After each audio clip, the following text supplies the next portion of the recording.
vai ser um valor de mais de 10 bilhões de reais em 2023, um valor histórico para o Ministério da Cultura. O Ministério da Cultura tem que ser entendido não como um ministério de gasto.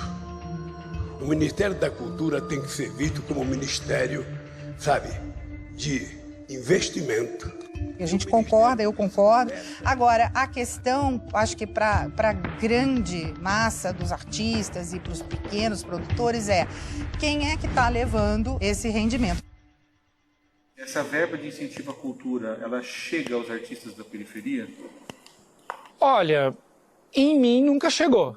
Quando eu mais precisava de recursos, como eu te falei, o que eu recebi foi xingamento, não foi apoio. Verba pública, como Lei Rouanet, não consegui. A companhia atualmente sustenta 15 bailarinos, nós somos em 15 e ninguém recebe. Então, assim, 15 pessoas, 15 famílias, 15 trabalhadores que não conseguem se sustentar. Acho que não é só nós aqui que sentimos essa dificuldade, eu acho que é de um modo geral, porque nós somos pequenos. Não adianta o atual governo dizer, não, os pequenos são assistidos, os pequenos recebem incentivo fiscal. Recebem, mas eles nunca levam. Então, o que eles estão falando é uma falácia, porque não adianta eles terem aprovação na lei, ter um papelzinho dizendo assim, eu tenho a Lei Rouanet. E daí? Você vai ter a aprovação da Lei Rouanet, você não tem o dinheiro e nunca vou levar. Infelizmente, a Lei Rouanet se tornou um privilégio de poucos. Os incentivos sempre são dados para aqueles que são maiorais, sempre para aqueles atores globais, aqueles mais famosos. E esses artistas que não precisavam receber esse incentivo acabam recebendo. E artistas pequenos, que não têm essa expressão midiática, acabam ficando de fora. A cultura voltou de verdade nesse país.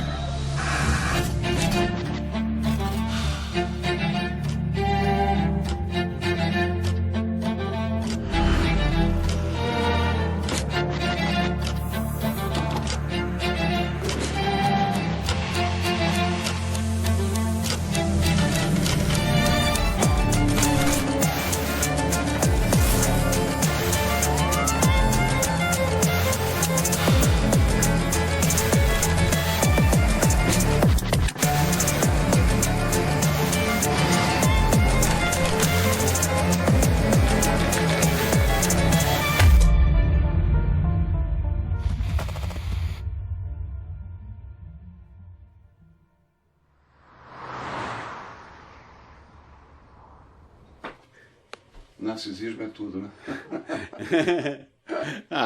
Não. Aí eu posso virar aqui assim e você me pega de perfil também, não? Uma coisa é trabalhar na Ópera de Viena, outra coisa é trabalhar na Ópera de Graz, outra coisa é trabalhar em Klagenfurt ou em Linz. E isso já são 4 lugares dentro de um país, Áustria.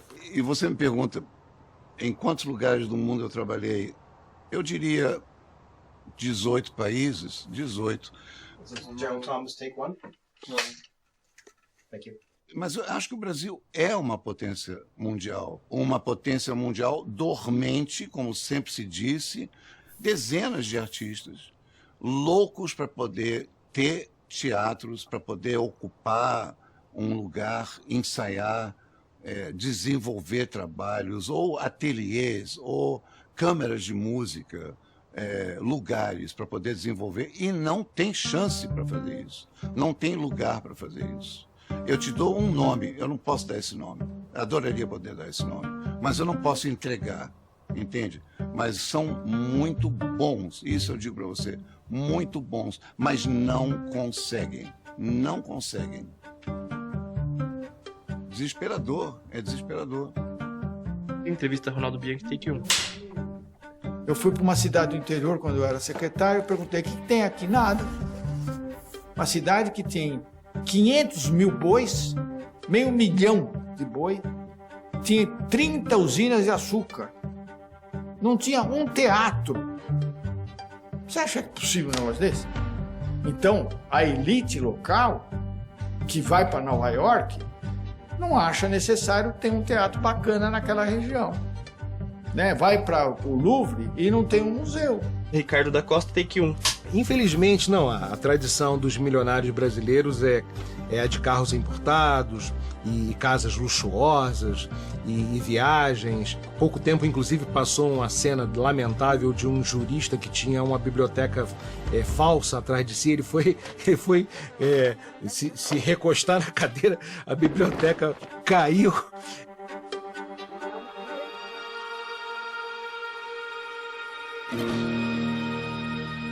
Veja, nós não temos difundida no Brasil uma cultura de mecenato.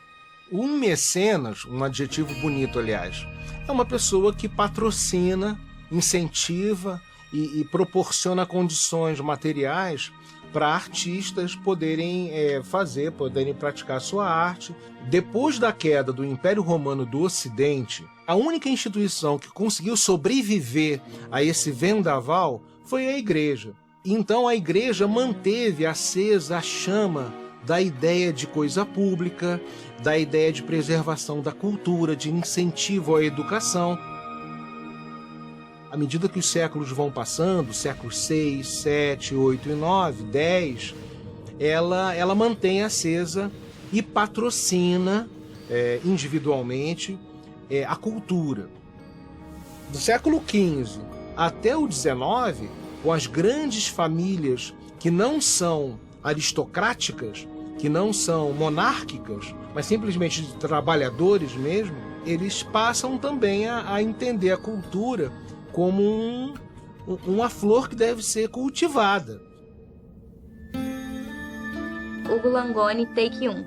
Se a gente percebe como a criação artística, a contemplação artística tem um impacto positivo para a autorrealização do indivíduo e também para a manutenção da saúde da comunidade, de um país, parece lógico que o Estado tenha que garantir, ao menos minimamente, um acesso a esse tipo de experiência estética.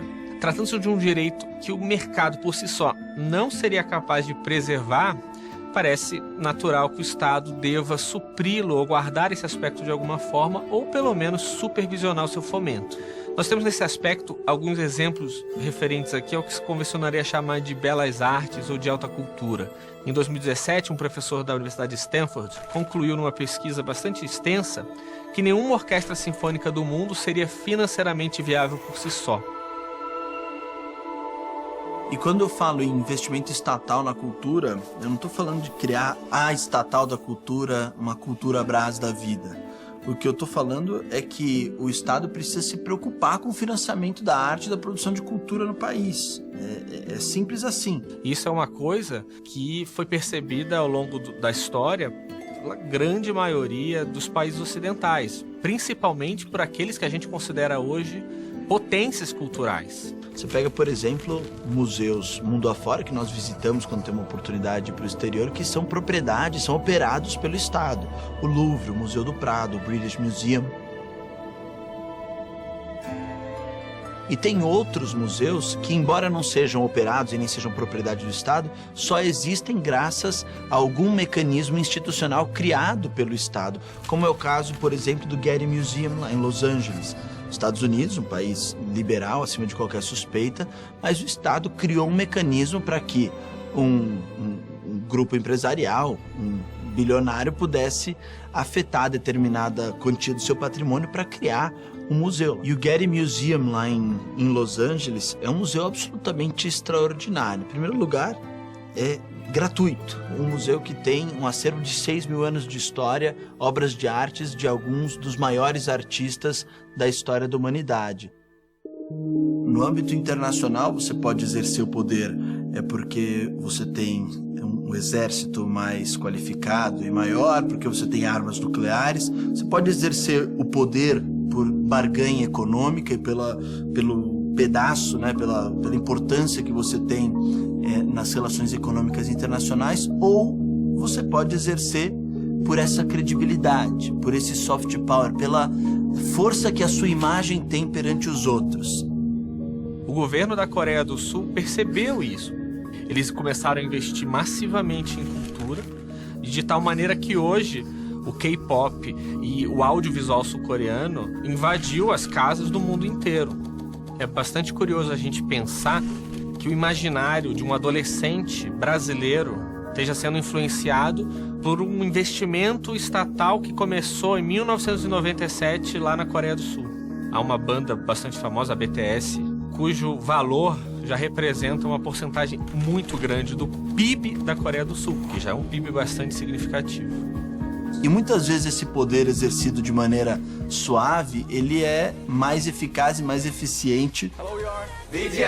Today we're here to speak with President Biden. Do que o poder que vem junto com a coercitividade, com a possibilidade de punição, vamos dizer assim. O Brasil também se insere nesse cenário com os seus mecanismos de fomento estatal à cultura.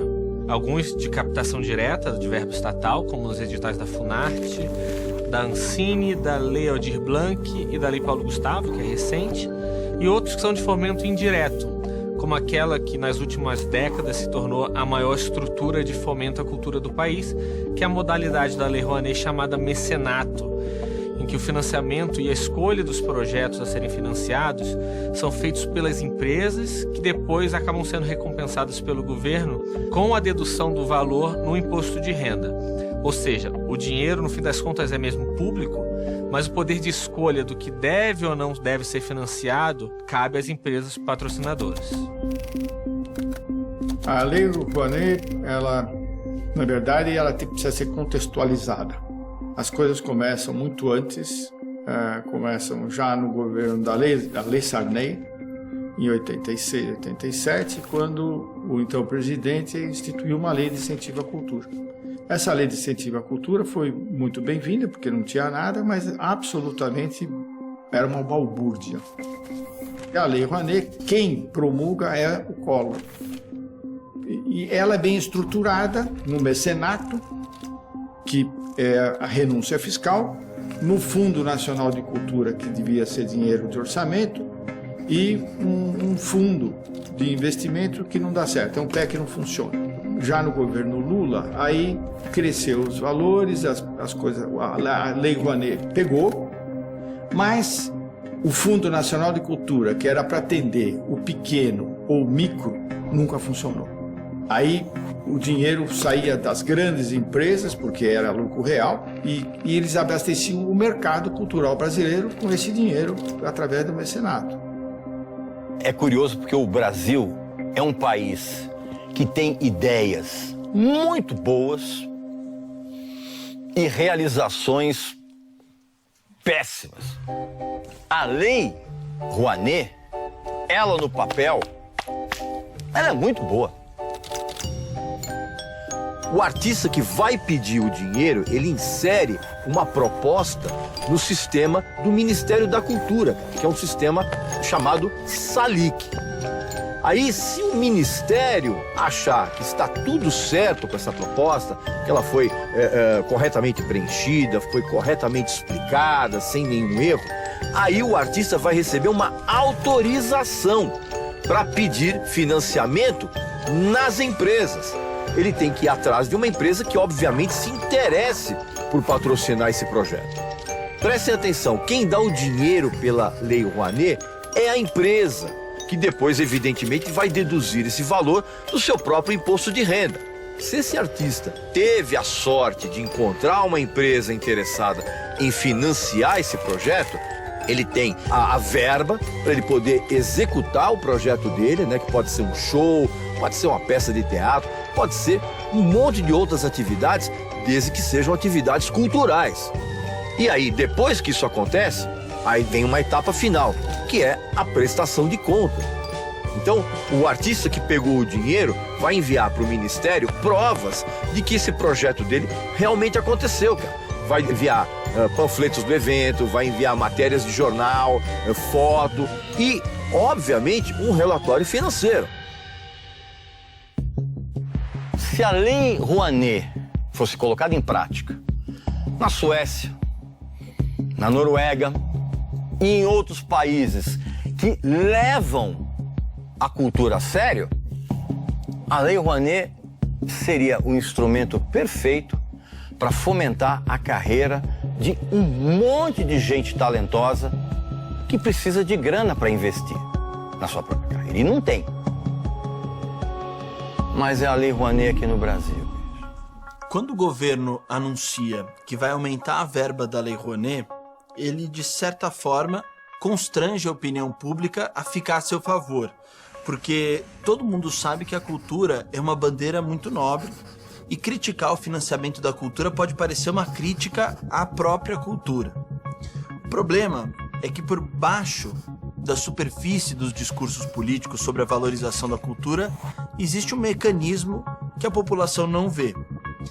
Você imagina um artista independente ou que esteja começando e que vá buscar na Lei Rouanet um apoio inicial para conseguir se lançar numa carreira.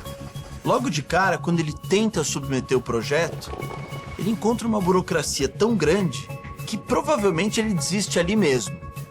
Então, essa é a primeira questão. O artista sente que a Lei Rouanet não é feita para ele, mas sim para alguns poucos especialistas de grandes produtoras com conhecimento técnico para vencer essa primeira barreira da burocracia. Depois que tomei conhecimento da Lei Rouanet, eu tentei fazer um projeto, não dei continuidade quando eu vi a burocracia, como seria difícil conseguir, eu acabei desistindo. Só que mesmo se esse artista conseguir a ajuda de alguém e passar pela barreira da burocracia, quando ele for procurar uma empresa para patrocinar o seu projeto, ele simplesmente não vai encontrar. Aqueles grandes artistas e grandes produtoras que sabem os caminhos da aprovação dos projetos também têm a única coisa que interessa para a grande maioria das empresas patrocinadoras, que é visibilidade.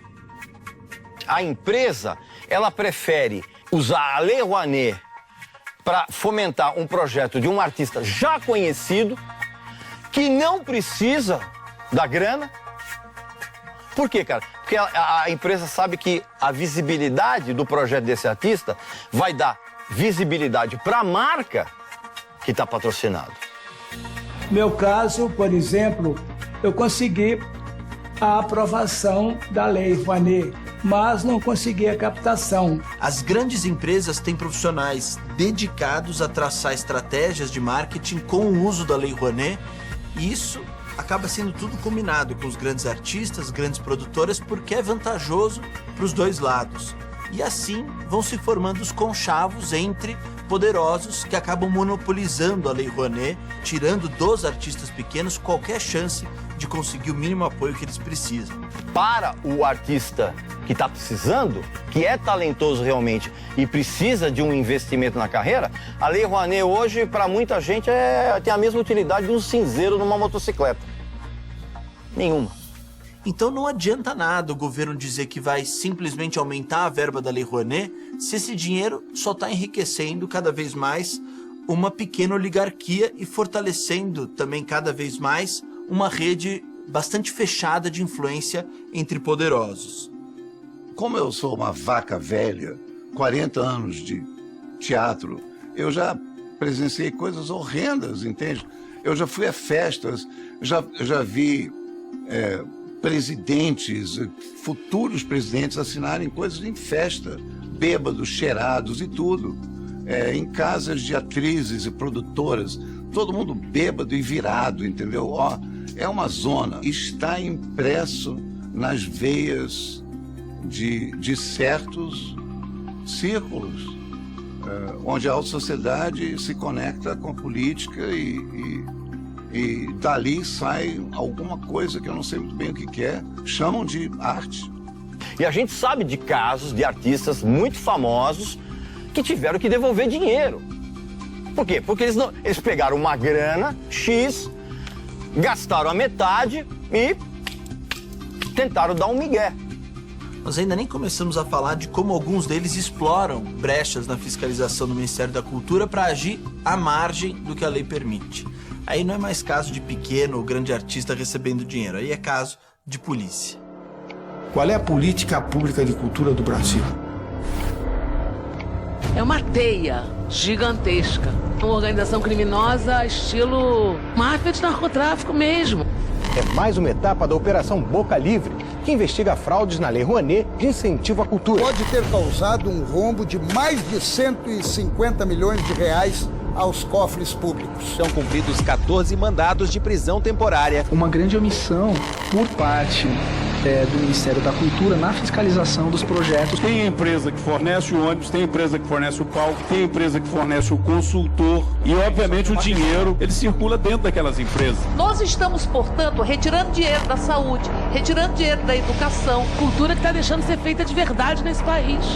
Não é uma brincadeira, é muito dinheiro. E dinheiro público. Olha, eu acho que se aparecesse alguém com a solução para esse grave problema da Lei Rouanet, o Estado, hoje, no Brasil, reagiria extremamente mal.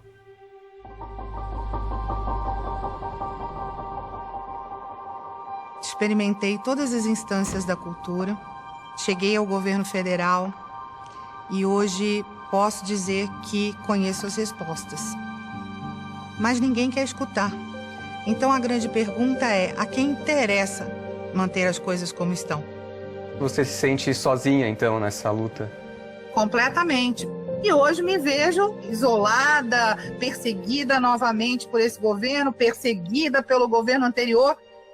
É assim, de botar a mão na cabeça e dizer o que fazer, né?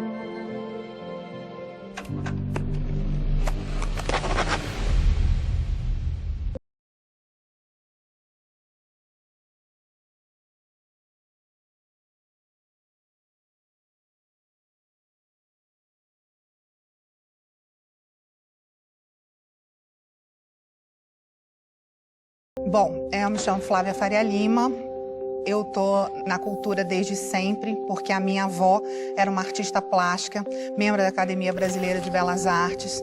Então, na minha infância, entre uma família política e uma família extremamente cultural, né, eu tive um berço de muito impacto dessa vivência da cultura. Quando eu era pequena, minha avó, quando ia ao museu, ela me ensinava já de cara, né, com as transformações, os movimentos artísticos. Então, aquilo era uma coisa muito natural. Talvez por isso, inclusive, eu seja tão apaixonada pela cultura e saiba o quanto a cultura é importante na vida da pessoa. Quando eu via que eu tinha, né, possibilidades na cultura, que alguns tinham projetos excepcionais e não conseguiam sair da ideia, né, do plano das ideias, eu comecei a ajudar e eu comecei a me envolver com o que eu chamo de chão de fábrica da cultura. Quando eu recebi o convite da CPI, eu fiquei espantada, porque eu não esperava, mas eu recebi o convite com grata surpresa. Fui para lá, confesso, numa inocência enorme, né, daquela pessoa que está com o coração, que eu acho que faz parte de todo artista e de toda pessoa da cultura, né, que a gente põe o coração, a alma ali, a gente não pensa na consequência ruim. Eu não podia imaginar o que vinha depois.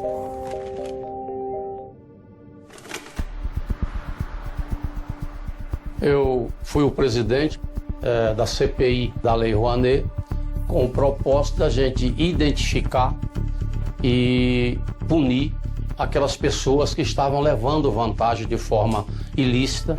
Tinha gente que levava 12, 14 milhões por ano da Lei Rouanet. Doutora Melissa Maximino, delegada de Polícia Federal. Foi recebida uma denúncia anônima pelo Ministério Público em maio de 2011, tá? Essa denúncia anônima, o Ministério Público Federal encaminhou diretamente para o Ministério da Cultura. Nessa denúncia falava que um grupo denominado Bellini Cultural, envolvendo 4 empresas e pessoas físicas, estariam desviando recursos da Lei Rouanet. O Ministério da Cultura recebeu isso em maio de 2011. Só depois de 2 anos e meio, essa denúncia foi encaminhada para a Controladoria Geral da União apurar essas irregularidades. Havia uma superconcentração de recursos na mão de artistas, em especial os grandes artistas conhecidamente no país, artistas consagrados, com cifras milionárias, e a gente via a dificuldade de artistas de rua, artistas iniciantes, em conseguir sequer R$100 mil de patrocínio do incentivo da Lei Rouanet. eram grupos seletos de artistas que recebiam os benefícios. Cláudia Leite, Caetano. Associado a isso, nós vimos um sem fim de acusações de desvios, de prestações de contas que estavam em aberto junto ao Ministério da Cultura. Isso me motivou a pedir a instalação da CPI da Lei Rouanet. Você saiu no final de 2014 percebendo que tinha irregularidades. Isso, né? Nos projetos de shows apenas. Nos de livros eu não havia notado irregularidades. Houve não só em shows, mas em diversas coisas, né? Até em casamentos, né, Isalci? O negócio virou uma máfia mesmo. E vocês não sabem, e acredito que devam perceber e saibam, talvez, o quanto um casamento é importante para a vida de uma pessoa. Seja ela a pessoa que está casando, seja também a família ao qual está acontecendo. Tudo que vendeu essa operação, vamos se chamar assim, girou em torno do meu casamento. Era para ser uma apresentação pública de uma orquestra, mas o dinheiro do governo, segundo a Polícia Federal, foi usado para pagar as despesas deste casamento refinado na praia de Jurerê Internacional, em Florianópolis, Santa Catarina. O noivo, Felipe, é filho dos produtores culturais Antônio Carlos Bellini Amorim e Tânia Guetas. Eu me lembro do caso do casamento do Grupo Bellini, foi o alvo principal desta operação, da Operação Boca Livre. Era bem o modus operandi da associação criminosa. Eles pagavam eventos particulares e emitiam notas fiscais como se os serviços tivessem sido executados no âmbito de um projeto cultural. O abatimento psicológico, até hoje eu não consegui sentar para ver o vídeo do meu casamento e definir as fotos finais do meu álbum de casamento. Foi algo afrontoso à sociedade, foi uma vergonha.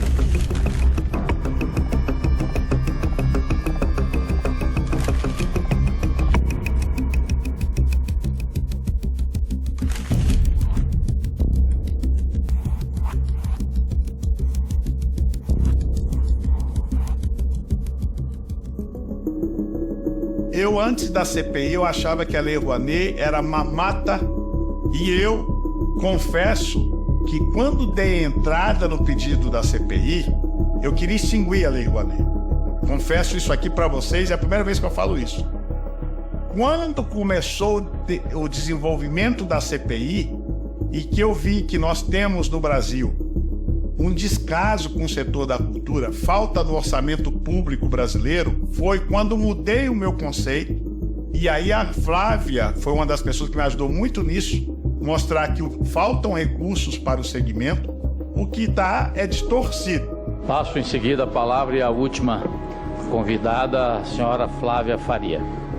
O meu olhar aqui não é só como gestora cultural, é como povo, é como o produtor, o pequeno produtor. Da CPI em diante, abriu-se um mundo novo para mim. Eu não tinha realmente uma visão do patrocinador e nem do agente público.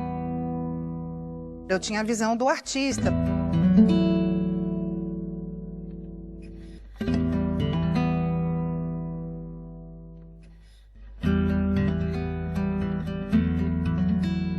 Desde os 4 anos e meio de idade, assim, a minha relação com a pintura. Eu tive a oportunidade de ganhar um calendário desses de viagens e tinham pinturas antigas. E eu olhei os Anjos da Madonna de Siena, de Rafael, e eu fiquei, como toda criança respeita os artistas, porque elas já tentaram desenhar algum dia na vida. Eu fiquei assim, meu Deus, eu preciso pintar isso.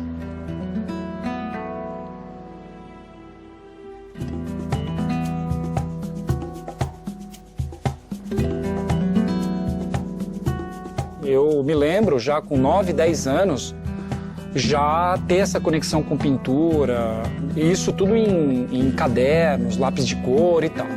Mas nas ruas, já com 12 anos, por volta de 1987.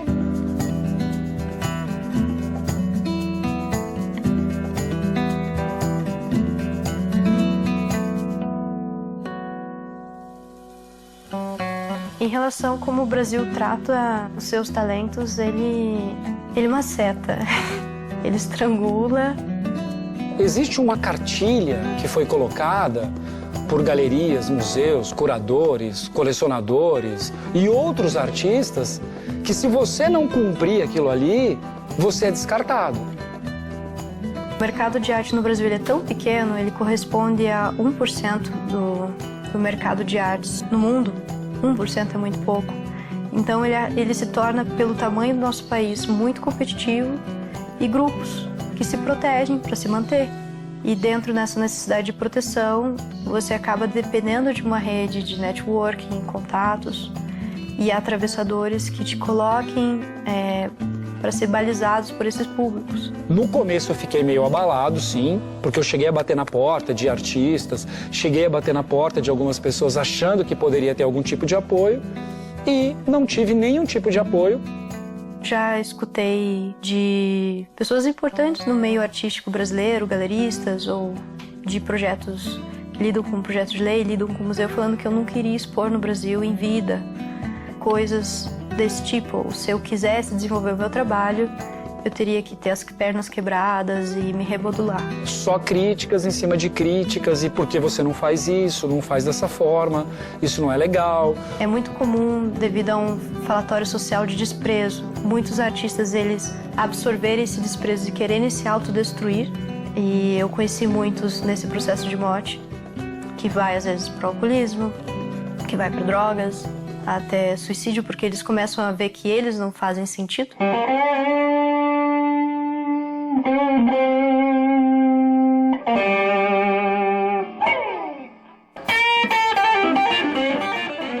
Meu nome é Nuno Mindeles, eu sou guitarrista, toquei em vários festivais internacionais, anunciado com nomes como Prince, Diana Krall, Oscar Peterson.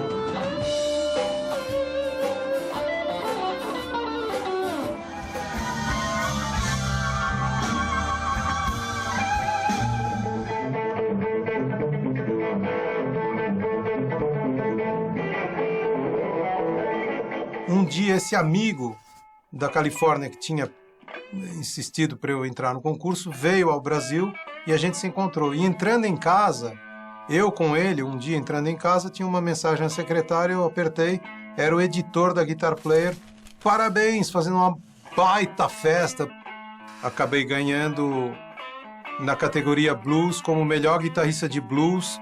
Para mim foi importante porque foi como um portal que se abriu ali. Falei, não, peraí, então, se eu ganhei um concurso de blues na terra do blues, é como um americano chegar aí e ganhar um concurso de MPB ou de escola de samba.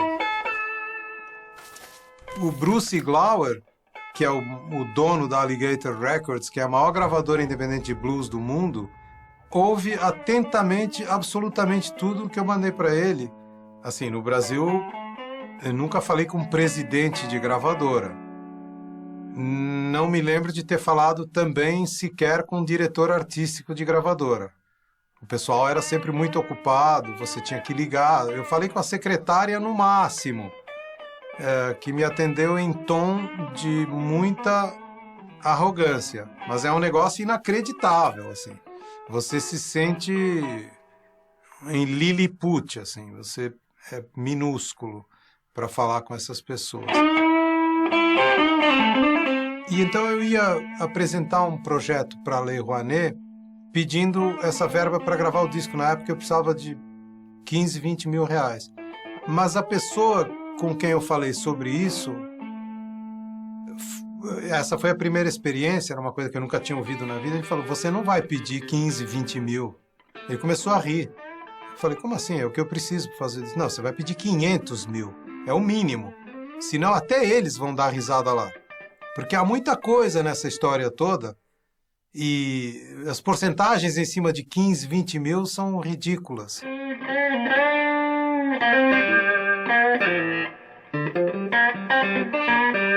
Eu não consegui patrocínio nem pros 15 ou 20 mil. Eu me lembro que fui para alguns departamentos de marketing tentando fazer isso, que é a mesma coisa, né? Você é meio recebido por um pessoal...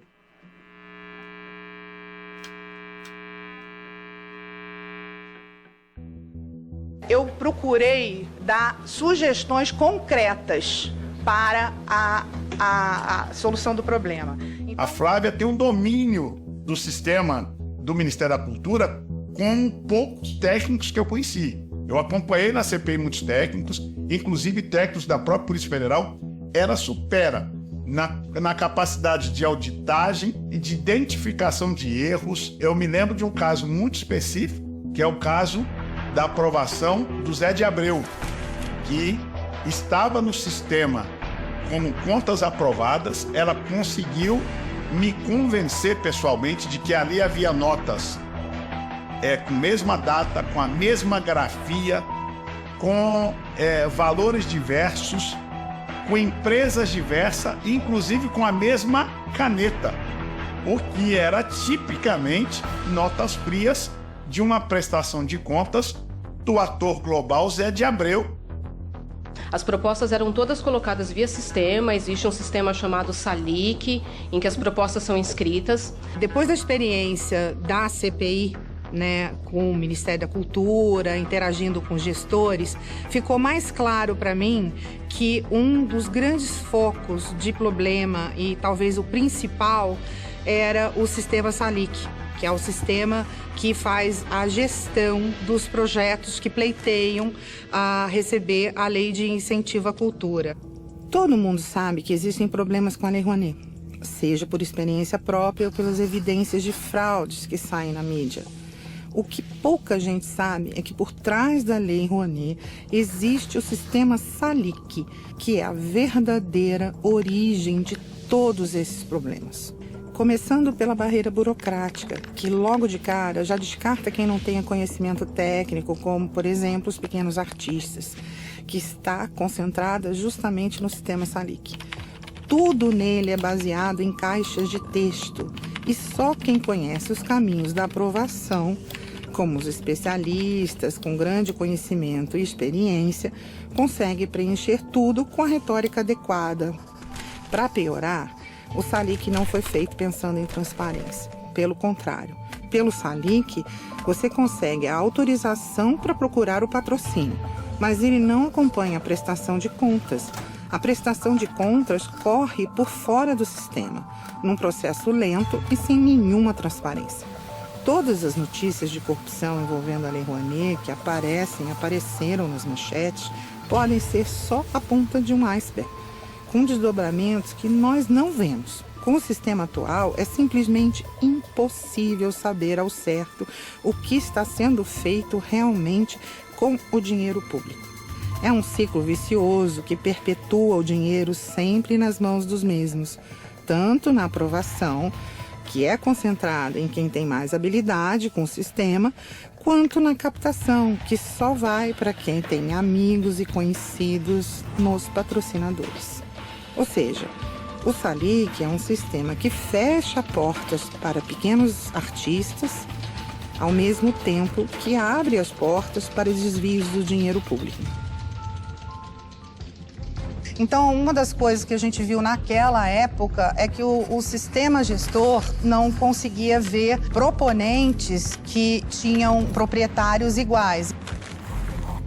Quando a Abeline Cultural viu que o Ministério da Cultura tinha inabilitado cautelarmente e bloqueado a conta de vários projetos culturais envolvendo duas empresas, segundo narrado pelos investigados, eles falaram com funcionários da empresa e falaram: olha, a gente não pode fechar, então vamos abrir novas empresas e continuar aprovando projetos por meio de novas empresas.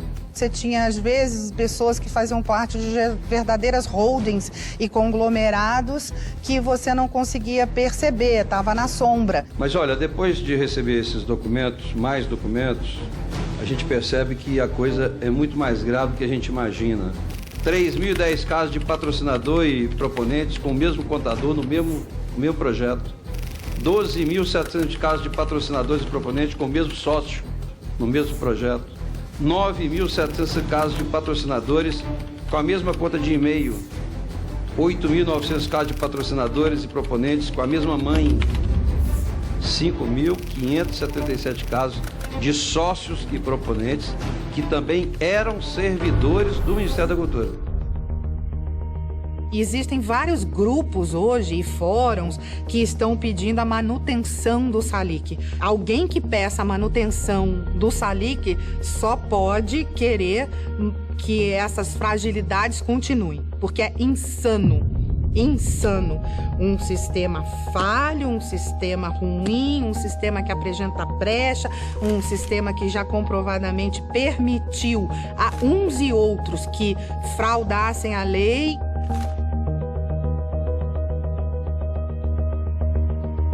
Eu me sinto lá por parte sendo colocado como quando eu digo a empresa que existia, a Belini Cultural em si, como boi de piranha aí, no sentido de que nós fomos colocados como foco, talvez para desvirtuar algumas questões aí, que algumas outras empresas maiores, porque nós não somos nem de longe os maiores captadores de Lei Rouanet ali do país. Pelo próprio SALIC Web, que é o sistema que eles têm lá, o Ministério da Cultura, se você colocar incentivadores, eles aparecem em sequência de aportes e patrocínios.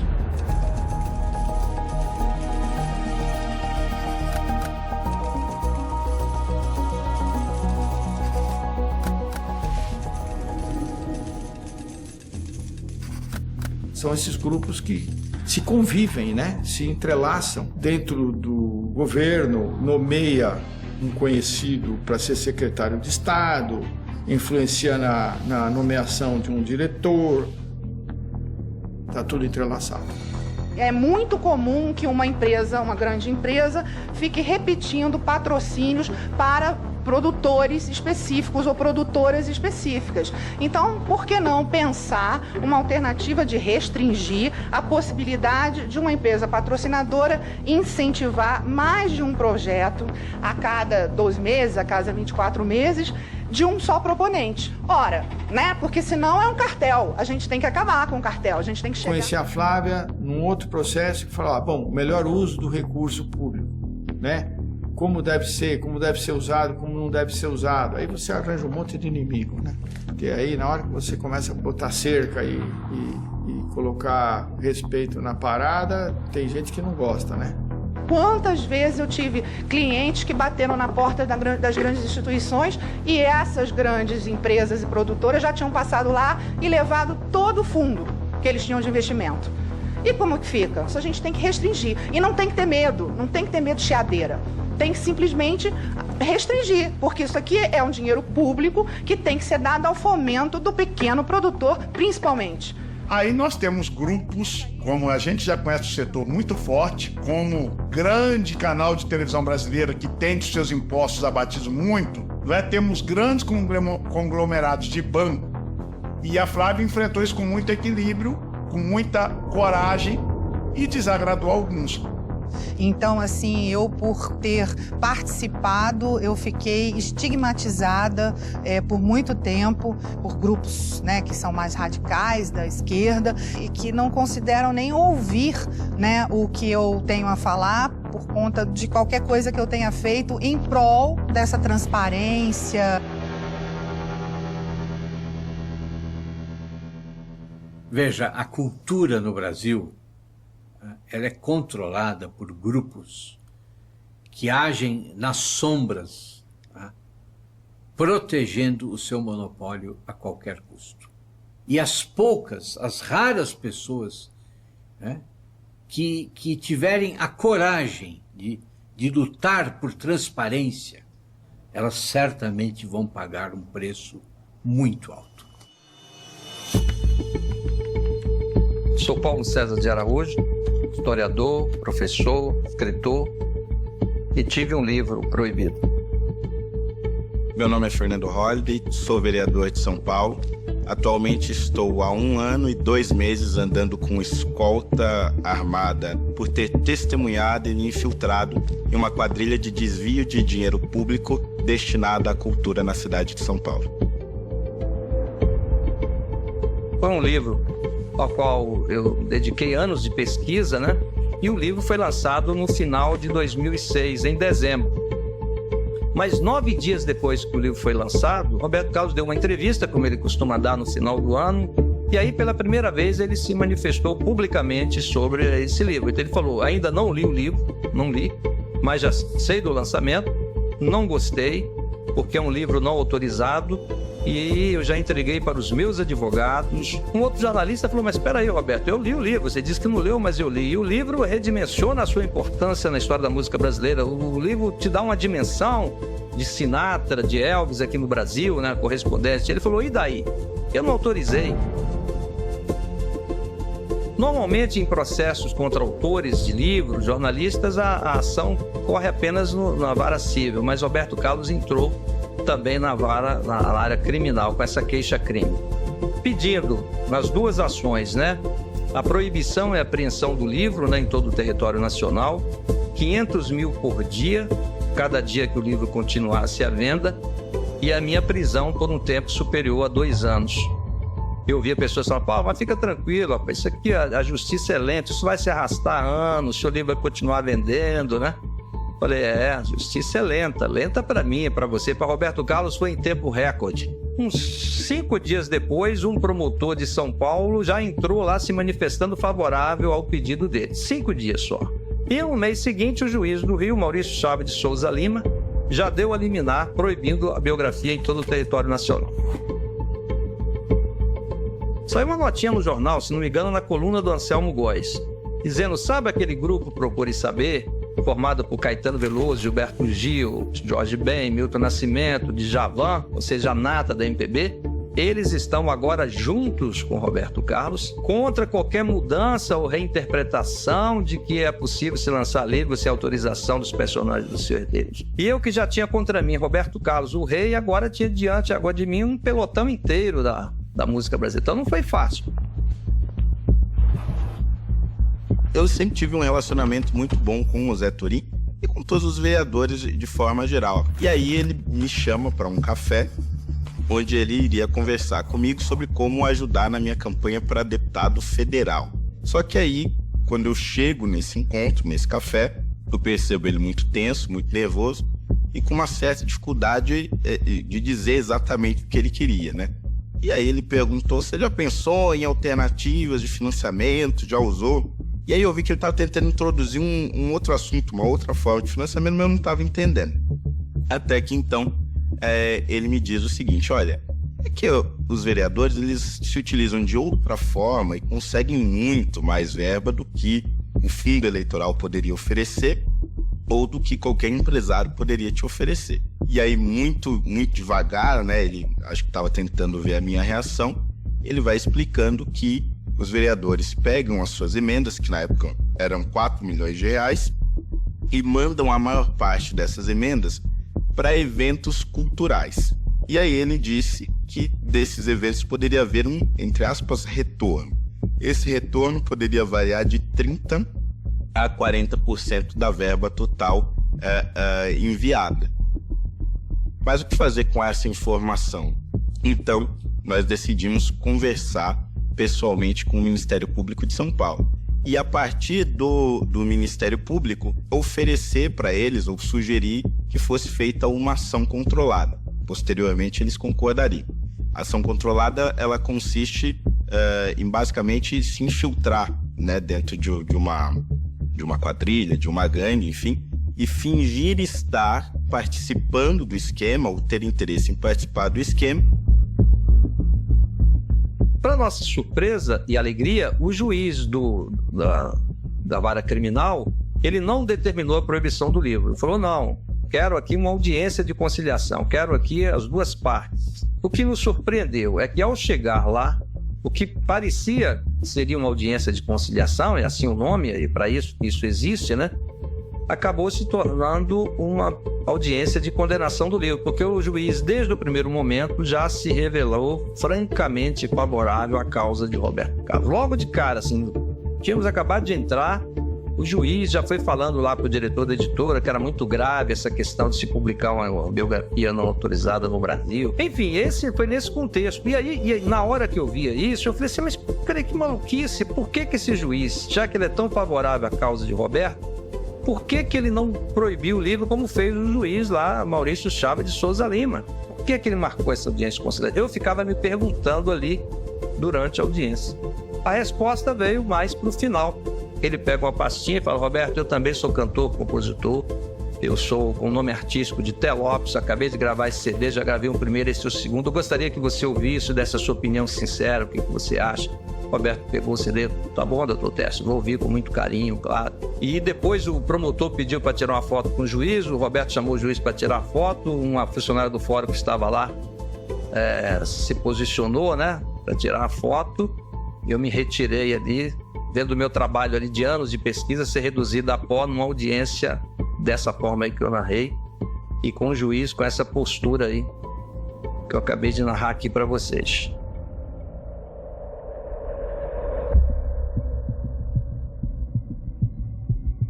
Em março, final de março de 2021, eu marco o primeiro encontro dentro da ação controlada. E aí eu fui com um gravador em formato de pendrive no bolso para gravar as conversas. Fui com as minhas mãos suando, né? No começo até fiquei assim um pouco travado, né? Não conseguia sair do carro para ir conversar com ele, precisei de uns minutinhos. Porque a minha maior preocupação é que ele percebesse que o meu nervosismo era por estar gravando ele, ou ele percebesse de alguma forma que eu estava encenando, né? Ele passou a me comunicar como é que o esquema funcionava. Mas são vários, no caso do valor da emenda, são vários projetos, são várias etapas, de uma vez não. Mas demora muito a contrapartida, não? Por isso que eu estou falando, isso é rápido. Esse é mais rápido. A cultura é rápida. A estrutura do evento e tudo que seria pago ali para que o evento acontecesse era mais ou menos o preço real. Então, basicamente, o superfaturamento, isso é, o dinheiro da propina, vinha especificamente dos cachês dos artistas que seriam contratados. E ele disse que poderiam ser, inclusive, alguns artistas famosos. E nesse escritório, ali próximo onde a gente se encontrou, havia um posto de gasolina. Ele disse: olha, você pode chegar com um carro, estacionar nesse posto de gasolina, eu paro o carro do seu lado e ali mesmo a gente conversa rapidamente, ou eu falo com o seu assessor, a pessoa que você mandar, você vai com essa mochila aí mesmo, e aí nós vamos te pagando em parcelas, né? Quem sabe parcelas semanais ou a cada 3 dias, a gente vai te dar um envelope, um volume de dinheiro, alguma coisa entre 5 a 10 mil reais, para não chamar muita atenção, para que a associação não fique sacando muito dinheiro sempre, sem muita conversa. Ali seria algo realmente de alguns segundos.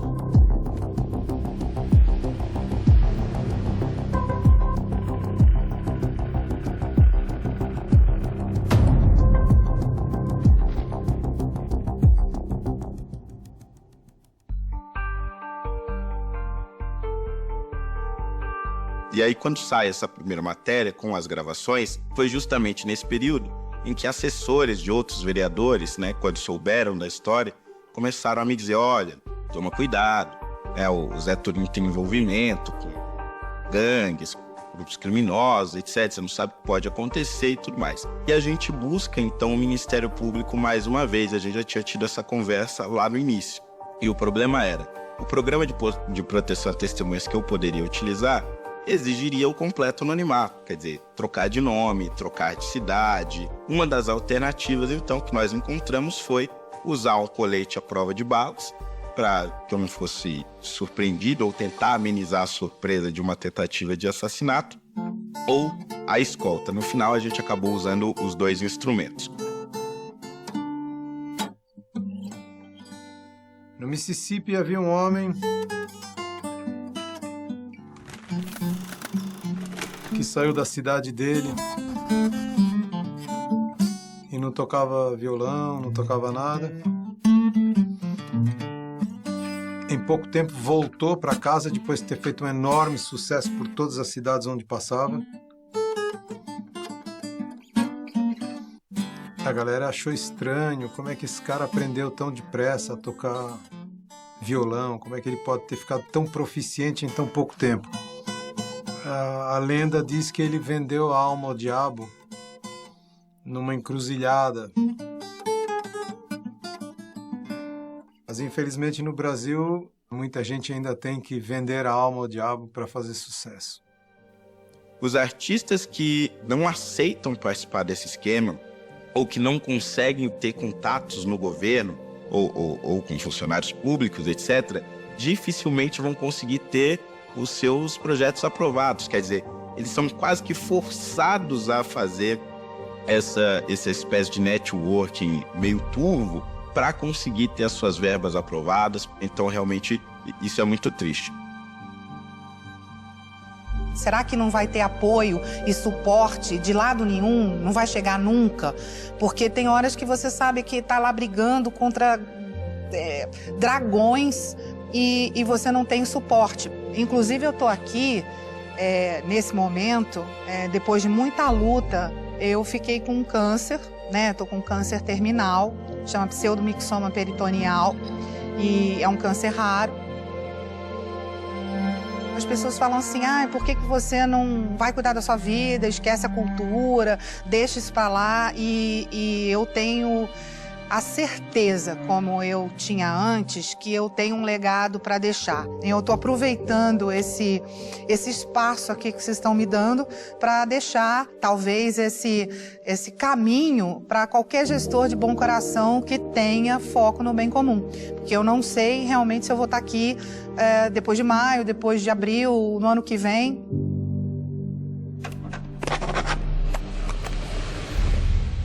De acordo com Ana de Holanda, o Ministério da Cultura recebe anualmente cerca de 9 mil projetos de incentivo, mas a avaliação envolve pedidos e também a prestação de contas de projetos já beneficiados. O maior problema que eu vejo era que a gente só ia examinar essa prestação de contas, às vezes alguns anos depois de realizado. Então, essa prestação, da forma que está, ela realmente não dá muita conta, não. Isso cria um problema prático. Enquanto os projetos concluídos não são avaliados, as empresas continuam operando normalmente. Agora, imagina isso se acumulando ao longo de 10 anos. E pior, uma mesma pessoa poderia abrir diferentes empresas e ir ano a ano realizando operações fraudulentas. Então é uma loucura o que está acontecendo no Brasil. Estão jogando dinheiro público fora, né? Sem avaliação e sem a correta averiguação da aplicação do recurso. É uma vergonha. A alternativa para a substituição do sistema SALIC já existe. É uma nova metodologia que eu desenvolvi nos últimos 7 anos e se chama SIC, Sistema Integrado de Cultura.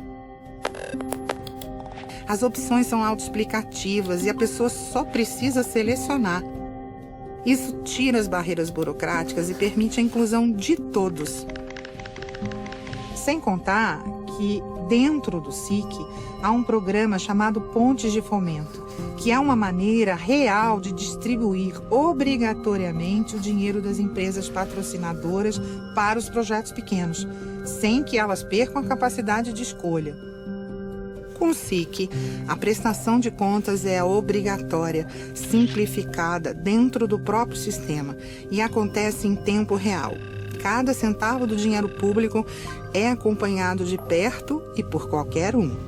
Além disso, o SIC opera um cruzamento de dados automático, integrando federação, estados e municípios, diferentes leis de incentivos e todos os dados do projeto. Se uma pessoa tentar pegar um dinheiro para um mesmo projeto através de várias empresas ou de fontes diferentes, o SIC vai identificar no mesmo instante. Na prática, o SIC é o oposto do SALIC, porque ele abre as portas para todos terem a oportunidade de conseguir a aprovação e a captação, enquanto fecha as portas para qualquer possibilidade de desvio do dinheiro público. No governo Bolsonaro, eu consegui finalmente apresentar o SIC. E fui convidada, a partir dessa apresentação, para a diretoria de fomento indireto, da então Secretaria Especial da Cultura no Ministério do Turismo. Depois de 4 anos, eu chegava novamente em Brasília, com a experiência de toda a CPI, com a solução nas mãos, porque eu tinha o SIC, Com 4 meses de Brasília, a área técnica toda foi surpreendida com um decreto. E o decreto, na sequência, a nova instrução normativa. Quando aconteceu as alterações da Lei Rouanet, todo esse impacto, eu estava no MAM, atuando no MAM, e foi algo que pegou a todos de surpresa. Eu soube através, primeiro, do decreto que saiu em julho de 2021. Foi uma busca frenética por achar uma solução. Nós tínhamos consciência de que se não fizéssemos nada, se não houvesse nada a fazer, todos os museus do país estavam com os dias contados. Museus propriamente que dependem, né, mais que 80% da verba da Lei Rouanet, no máximo 2 meses de operação. O MAM entraria nesse período aí, 2, 3 meses de vida e depois teria que fechar as portas. Então era algo desesperador. Houve uma mudança que só poderiam ser beneficiadas instituições consideradas, por exemplo, museus que fossem 100% públicos, né? A maioria dos museus que nós temos hoje no Brasil não são museus públicos. E o interessante é que na época nós entendemos o Museu Catavento, por exemplo, como um museu público. Por quê? Porque tem um contrato de gestão com a Secretaria de Cultura, recebe repasses da Secretaria de Cultura, mas se entendia que por ser administrado por uma organização social sem fins lucrativos, que é uma entidade civil privada, não era um museu público. E o MAM, muito menos. O MAM ele é 100%, né? Ele é um museu totalmente privado. Todos os museus necessitam de captação de recursos, então isso, de alguma forma, impactaria em todas as instituições. Então eu me lembro de ficar 4 dias sem dormir para achar uma brecha que salvasse os museus.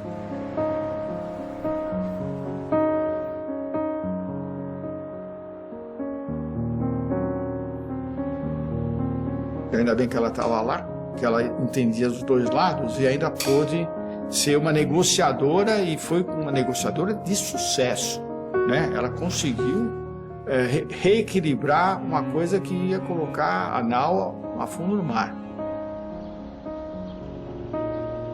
Passou o telefone dela, se prontificou aí pessoalmente em vários museus, conversou com vários gestores. Como a gente formalizar e justificar isso perante o sistema, o SALIC, as diligências, e foi o caminho que salvou a todos. E isso me custou muito, porque ia na contramão da instrução normativa do secretário. E como, graças a Deus, estava fazendo tudo com a maior transparência, não conseguiram me exonerar naquele momento. Mas eu senti que a ideia era me buscar por qualquer coisa e me exonerar. Soube da minha exoneração por diário oficial, ninguém avisou, ninguém conversou. E com a minha exoneração, todo o sonho do SIC morreu com isso.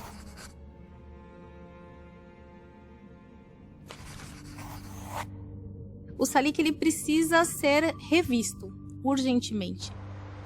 Eu já não tenho mais cargo no governo, mas eu ainda tenho a minha voz. E preciso que alguém em Brasília me escute. Eu já fiz muito isso em 2017. Eu já andei muito por esses corredores, esses andares. A gente não podia continuar aceitando que uma lei tão importante para a cultura brasileira estivesse servindo